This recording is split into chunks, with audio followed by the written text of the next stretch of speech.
In 2016, I decided I was going to move out of my hometown and make it all by myself across the country. My entire extended family all lived in my hometown, and none of my cousins or any other family members had any desire to leave. I wanted to be the one who changed that for my family.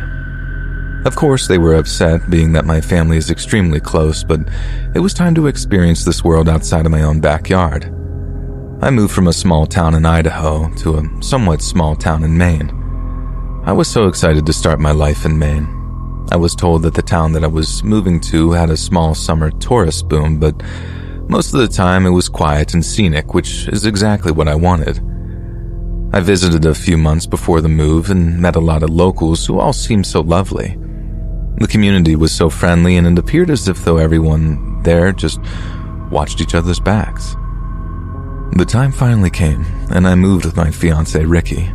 The move was mostly harmless, a few lost tempers, but ultimately it went smoothly, and by 6 p.m., we were inside our new home. Unfortunately, the blissful enjoyment of our new home didn't last very long. At some point in the middle of the night, I didn't see the time, we were awoken by a strange sound. It almost sounded like a door slamming. Ricky got out of bed and went to go see. When he returned to the bedroom several minutes later, he said nothing seemed strange or out of place. However, the time it took for him to check and come back seemed way too long. When I asked him what took so long, he told me that the front door was unlocked, which isn't like us, but he said that it was possible with all the excitement from the day that he may have left it unlocked. So, he spent a few minutes looking around the house just in case whatever we heard was an intruder. Thankfully, no intruders, whatever the sound was gone now.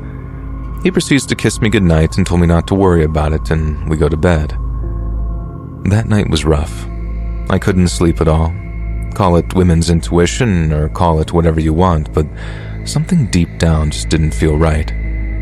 That morning we had our coffee and continued to decorate and set up our new home. It wasn't until about 1 p.m. that we finally got ready to leave the house, and on the front steps was a package with a note. And the note just said, "Welcome. Enjoy the house." Ricky grabbed the package and opened it up inside, and it was a drinking glass. Just a regular drinking glass. It looked old, but there was nothing special about it. He laughed and made some jokes about people in Maine being just weird or something, and I laughed, but mostly felt this certain sense of uneasiness. I just knew that something was wrong about this. After the drinking glass package, we went to the store and ran all our necessary errands. Moving is really exhausting. Sometimes you don't realize all the stuff you need and forget until you're all settled in.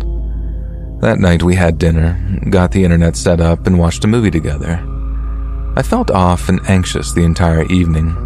We got into bed at around midnight, and shortly after midnight we heard 3 loud bangs. Neither one of us was asleep yet, as we had just got into bed a little while ago. Ricky made his way to the door slowly, and before he could answer the door, bang, bang, bang. 3 loud bangs reverberated through the house again. Ricky shouted from our side of the door, "Who is it?" And what I heard next surprised me. A very old woman shakily shouted, "Please, I need help. There's an intruder out here and I'm not safe." My fiancé responded, "Okay, just hang tight, I'm calling the police."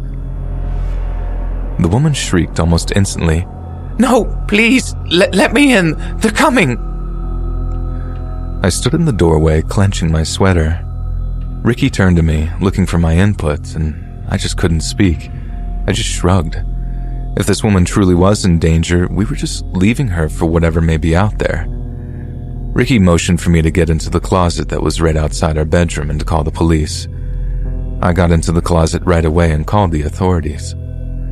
Once he heard me whispering to the dispatch, Ricky opened the door and some very old, frail woman came barreling inside. She started to yell at Ricky, "Shut the door right away! I saw them out there!" Ricky didn't say anything, much like me. He was trying to process what was even happening. The old woman said again, Who else is in the house?" Ricky looked at her and said, "It's just me in the house. Now, here, sit down. Take a deep breath. Relax, I can call the police." The woman became frantic again and started to pace around the living room and said, "My husband is out there, please. Please, you need to help him. You need to let him hide in here or they'll get him." Ricky looked sympathetic, but told the old woman, "Listen, I'm sorry, ma'am. If it's not safe out there, I'm going to call the police now. They'll be able to help." With the flip of a switch, the old woman stopped with the erratic behavior, and in a much deeper and almost sinister-sounding voice, she said, "Open the door now, or I'll drain the life out of you." Ricky was not amused. He looked at the old woman, pointed at the door, and said, "What? You get out right now." The old woman skipped to the door like a freaking child, and when she opened the door, two much younger and much larger men ran in and began to tackle my fiancé to the ground. I stayed hidden the best I could in the closet and watched the struggle from the crack in the door. I held my breath that the police would be there any second. I could see the men kicking Ricky, and I could hear Ricky coughing and struggling, all while the old woman cheered and cackled.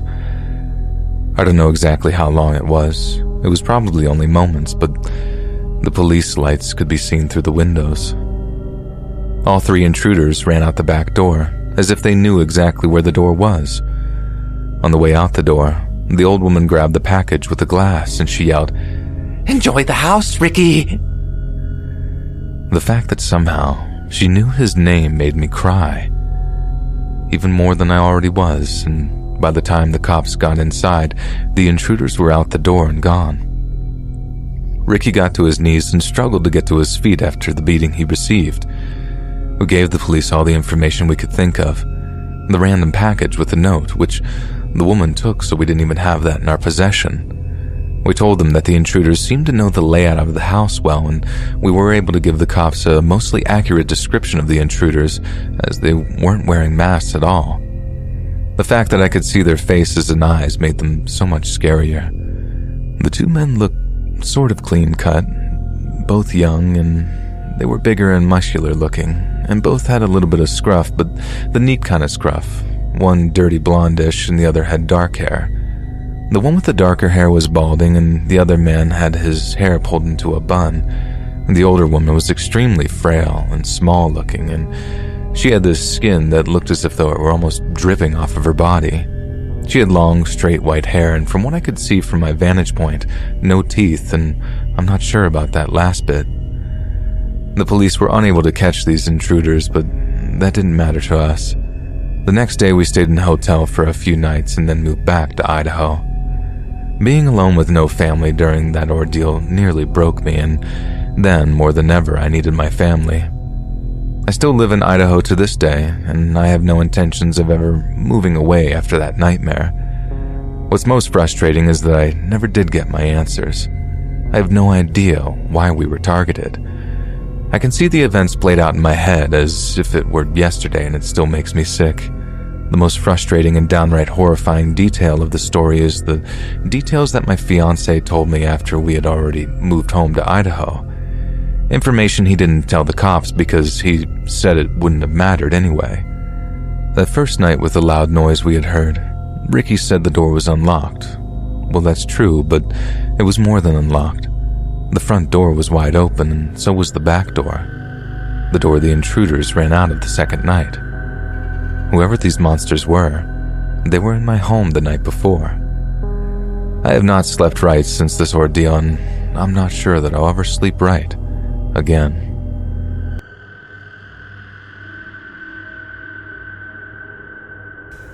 Hey guys, thanks so much for all the support. If you haven't subscribed to the channel yet, please feel free to do so.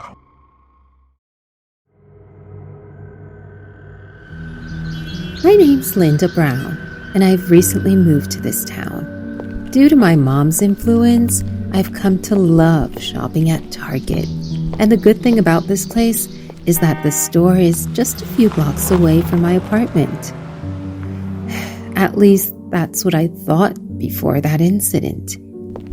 I was thrilled to discover Target 5 minutes from my place, so I went there to buy some stuff for my new home.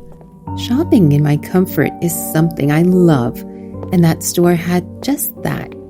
The woman who worked as a cashier was amiable, making me a regular at that place. But then one day, she told me she was going on pregnancy leave, and another cashier would join the next day as her replacement. A week later, I saw a man in his late 20s instead of her. I can't say why, but something felt strange about it. And while it might have been my imagination, I was subconsciously hyper-aware of the new cashier. The way he looked at me while ringing my items felt uncomfortable too. It wasn't just then, but whenever I visited Target after that, he would stare at me weirdly, scanning me from head to toe, making me highly edgy. So I decided not to go there anymore and chose a different store to buy whatever I needed. One day, when I was walking back from shopping, I noticed him standing on the road I needed to pass by, smoking. I tried my best to ignore him while his gaze followed me, and as I walked past him, I couldn't help but notice him mouthing some vulgar word to me. A strange fear crept up to my skin, making it crawl, but I successfully managed to walk away. Unfortunately, it didn't stop there. As I headed home from work one evening, I spotted him standing by an alleyway. It was as if he had anticipated my arrival that time, sending chills down my spine. These weird coincidences kept repeating, which made me think he was stalking me. And the fact that he would always say some bad words to me was getting on my nerve too. So I reported this to the police. He did not get arrested since he had done nothing to harm me yet, but he did receive a restraining order. I thought it all would end there, so I loosened up a little. It was the weekend that day, so I was relaxing at home when Jade called me. She wanted me to visit the salon with her, more like threatened me into coming since I wanted to laze around all day. I wasn't even surprised that she spent 3 hours there and then dragged me to buy a dress for her upcoming date night. Jade, can I please go home? I'm tired from all the walking. I stopped in the middle of the road and whined like a kid. Fine, you can, but after getting some drinks. I was about to throw a tantrum at her words when she grabbed my hand and pulled me with her. I did go to the bar with her, but despite her forcefulness, I denied having a drink since I used to experience a nasty hangover whenever I had glasses. It was around 8:40 or 45 p.m. when I reached home only to find the apartment door unlocked. I was sure I locked it behind me when I headed for Jana's, which meant someone had broken in. 911, what's your emergency? The female operator asked on the other end. Someone has broken in my apartment, I said, giving her my address. She told me some officers would reach my place within 15 minutes and asked me to stay careful by then. I went inside with silent feet while carefully scanning the area, praying not to run into whoever was in there. That was when I heard footsteps coming from my bedroom and walked there sneakily, only to notice it was a mess. My clothes spread all over the floor while my undergarments were on the bed, along with a man who was lying over them. At first, I couldn't see his face, but when he turned around, it was him, that new cashier at Target. He had a nasty grin, and his eyes rolled back while touching himself. The scene horrified me so much that I ran outside my house.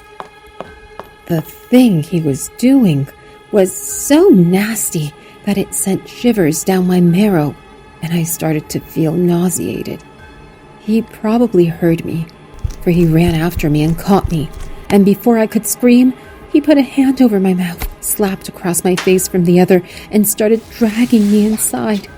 I struggled and tried to get away from him, but he started punching me to keep me under control.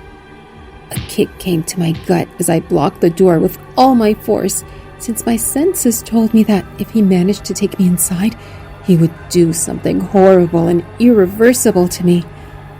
Tears started to fall from my eyes, as I received multiple kicks that followed the first one. He looked at me with that evil smile still on his face, with monstrous intent.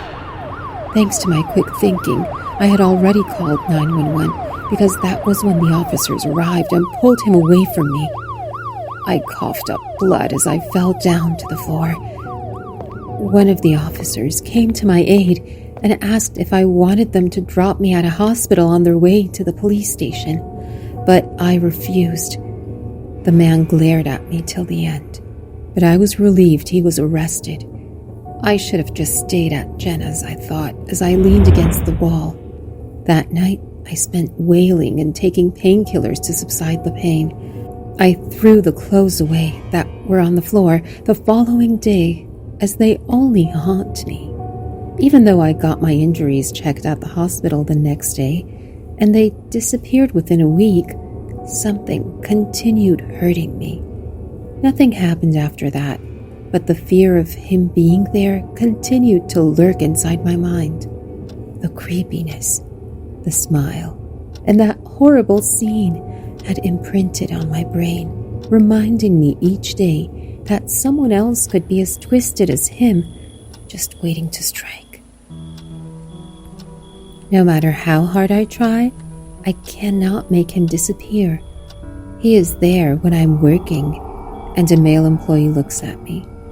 He is there when I'm at a cafe buying my favorite coffee. I was never this paranoid person, but now that I'm suspicious of every person, whether they are friendly or rude, it makes me sick.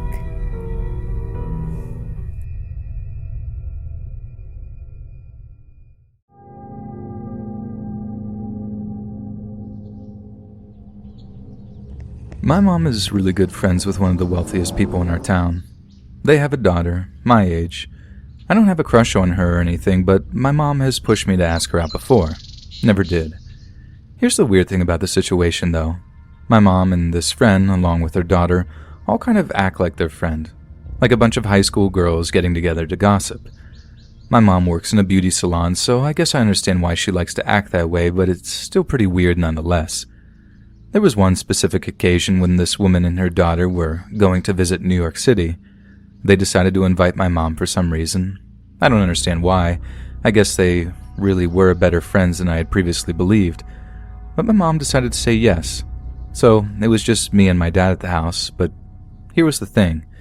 They didn't have a dad at home. Their house was going to be completely unsupervised for the entire weekend. I was in my early 20s at the time, so I guess they thought it would be a good idea to ask if I would watch the house for them, which I agreed to do. I didn't get paid or anything, but they said I was allowed to eat as much food as I wanted, and considering that they were rich, I thought, why not? This also gave me an opportunity to write some short stories. I always loved writing, and I published some of my stuff online sometimes. I think it was that Friday night when I was watching their house. They told me that they had 2 cats, but they were really scared of strangers, and I was probably not going to see either one of them the entire night. Didn't bother me. I just had to make sure that they had food and water, which they did. I was chilling at the kitchen table, pounding the keys on my laptop on my latest story, when, all of a sudden, I saw something out of the corner of my eye. I looked up from my computer to notice the ugliest cat I've ever seen in my life. Just imagine a hairless cat, but also morbidly obese and cross-eyed. It was honestly the strangest thing I've ever seen. Any one of those traits individually would have made a cat kind of cute, but seeing all of them thrown together in one pitiful excuse for a pet almost made me want to bust a gut laughing. I felt kind of bad for laughing so hard at this girl's cat, but it's not like I hurt it or anything. That had been a good break from writing, but then I got back into it. I remember being in the middle of writing a really interesting scene. This ghost was abducting the protagonist of the story. It's kind of a psychological thriller with a little bit of paranormal thrown in there. It's very spiritual and weird. I'm kind of a weird person. But that scene still sticks with me because as I'm writing it, I noticed something outside. There was a man in a hooded sweatshirt walking around. I sat at the kitchen table, stunned. I didn't know what to do. I felt the adrenaline burst through my veins. Fight or flight. Well, I figured that my car was outside, so running wasn't going to do me much good. and after a minute of rationalizing the situation, I had no proof that this person was out to do anything bad. For all I knew, this could have been a jogger. I got up close to one of the windows to watch this man. He seemed to be sneaking around. He wasn't coming toward the house I was in, so I figured that I was at least safe for the moment. But then I noticed him looking into the window of the house across the street. I can only assume that he was checking houses to see if people were home or not. Must have been an actual burglar. Just show up in the wealthy neighborhood and see who wasn't home. I don't know why he would do it at night, though. Looks as suspicious as he did. We live in a gun state, after all. And after a few minutes went by, and I could tell that there were people at home at the house he was checking out. By the time he realized, I noticed him do a 180. He was walking in my direction now. I was about to be face to face with this man. I saw him walking across the street and I immediately started to panic. I called the police as fast as I could and told them the situation, but they said it would be about 20 minutes before anyone could be here. I ran up to the attic to hide. I locked the door behind me. In retrospect, this was my biggest mistake. I should have turned on a bunch of lights and made it obvious that someone was here. I'm good at thinking, just not in the moment. The house must have looked uninhabited by the time I had gotten up to the attic. This made the house the perfect place to burglarize and steal everything. I was in the attic for about 10 minutes when I heard a window breaking downstairs. He was in the house. My heartbeat was inside of my forehead. He walked around the house for a few minutes. Thud. Thud. I heard the humongous boots marching across the wooden floors. He explored the house for a good while. I was really beginning to wonder where the police were. Typical. I heard him get close to the attic entrance, and that was the moment that pushed me over the edge. I started screaming at the top of my lungs that I had a gun. I told him that I was going to shoot his head off if he didn't leave the house immediately. And to my absolute shock, he ran away. I watched him run down the street as I looked on through the window. It appeared that this guy was even more scared for his life than I was. The police eventually got there and I told them the entire story from beginning to end. They said that a couple of people had been reporting this guy in nearby neighborhoods, so this wasn't the first night he's been out doing this. The police explained that this guy hadn't been violent on any of the occasions they'd been called. They said it was about the 7th time this month that they have responded to a similar incident in a wealthy neighborhood. I guess he's going around looking for an easy way to make money. He hasn't been face to face with any of the homeowners yet, so maybe he isn't a violent criminal, just a criminal in general. I found the entire experience really interesting yet mortifying. Living through it was probably the most scared I've ever been. My mom, her friend, and their daughter didn't even come back early from their trip after it happened. I thought that was a lame move, but what do I know? For revenge, I ate every single pizza roll they had in the freezer, and if you're wondering, there were 3 bags of 90 pizza rolls. I ate over 270 pizza rolls that weekend, and I have no regrets. I sorely needed them after that borderline traumatic experience with the burglar.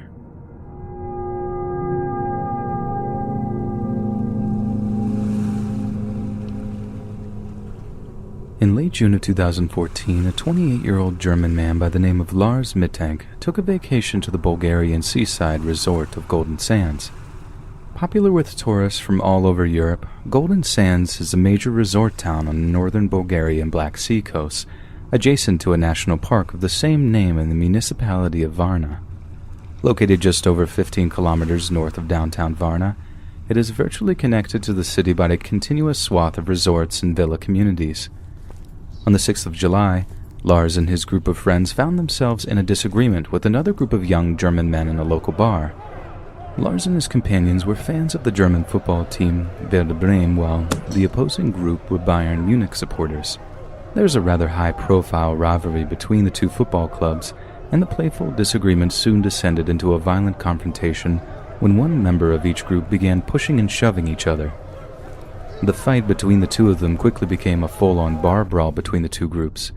Chairs and bottles were thrown, pool cues were used as weapons, and in the fray, Mittank suffered a ruptured eardrum from a particularly vicious strike. Mittank was forced to visit the local doctor to have his head examined. It was discovered that the injury was a particularly nasty one that came with a rather high risk of internal infection. So the doctor prescribed a course of the antibiotic cefuroxime and advised Lars not to fly for the next couple of weeks, as it would risk seriously exacerbating the injury and cause a grievous amount of pain. It would also require another examination at the Bulgarian hospital in the coming weeks in order to ensure the wound was properly on the mend. So, Lars stayed in Bulgaria while his friends drove to the airport and flew back to Germany. He took a taxi back to the Hotel Color Varna, making reservations that would cover his recuperation period, then tried to spend the next few days relaxing and healing from his particularly nasty wound. But just a day after his friends left him behind in Bulgaria, Lars began to act very oddly indeed. His bizarre and erratic behavior was captured by the hotel's closed-circuit television security cameras. He ran around the hotel, looking over his shoulder, accusing staff and guests alike of plotting against him. A few of those encounters almost turned violent, and on more than one occasion, the hotel staff threatened to call the police. Finally, once Lars's behavior had become unbearable, the hotel staff asked him to gather his belongings and leave, as such violent outbursts were strictly against hotel policy and could no longer be tolerated. But before he checked out of the hotel, Lars made a call to his mother back in Germany. She later stated that he seemed extremely upset and told her in hushed tones that 4 German men, possibly the same his friend group fought with in the bar that day, were coming to kill him. He told her that he had made a significant withdrawal of cash to live off of and that she should cancel his credit cards. When she asked why, Lars told her that the men could use them to track his movements. Where he got such an idea is a mystery, but he seemed very, very insistent that this was the case. We know that on the 8th of July, Lars Mittang traveled to Varna Airport in an attempt to travel back home to Germany, against the doctor's wishes. He attempted to purchase a ticket on a flight back home, but after looking around the airport and apparently seeing something, became so flustered and frightened that he abandoned the attempt altogether. Lars then sought out a medical services area of the airport, although it is clear that he did not ask for any medical attention and would not tell those inside why he wished to remain there. They later confirmed that he seemed jumpy and paranoid, as if though he was hiding from someone that was hunting him. About 45 minutes after originally taking shelter in the medical services area, the airport's CCTV cameras capture some kind of construction worker making their way over to the medical area. This seems to have triggered Lars into rushing out of the airport, having abandoned his backpack and luggage altogether.